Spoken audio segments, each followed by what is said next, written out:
This time of year, there are things going on, contrary to what most people might think. Our activities can basically be divided into outdoor activities or vineyard-related activities, and the indoor activities or the winery activities.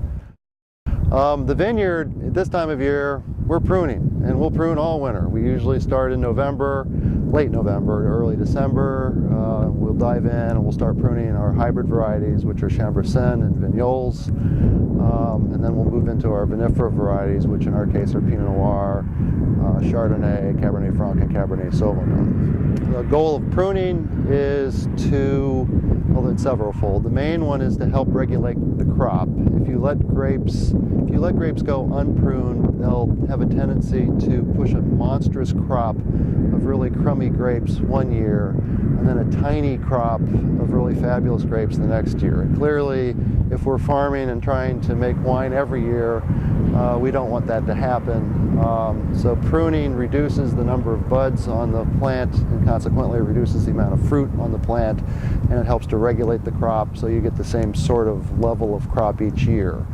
The other job of pruning is to help set up the skeleton or the structure of the vine. You know, where will the fruit be? Where will most of the foliage be? So you can set things up so that the fruit is highly exposed, and then the foliage is all fully exposed to the sun, and you don't get a lot of shading and whatnot.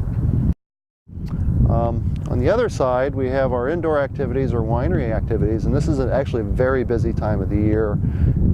It's February 1st, and so we just finished harvest, late October, early November. So the new harvest is in the winery.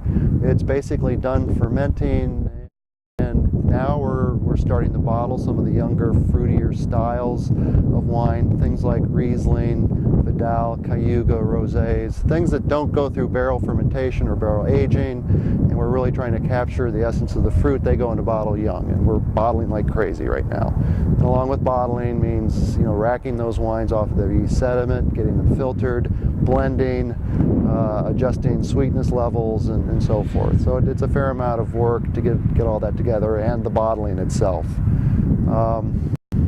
On the sparkling wine side, this is a very busy side as well. We're doing our cold weather work with the sparkling wine, which is disgorging, where we expel the yeast sediment from the bottles, and we do that by freezing the necks of the bottles in a solution of salt and ice. We do use snow on occasion if it's available, as it is now. So we do our disgorging, and we do all of this in the months of January and February. So each bottle is handled many different times. It's a very labor-intensive process, and we're in the midst of doing that as well.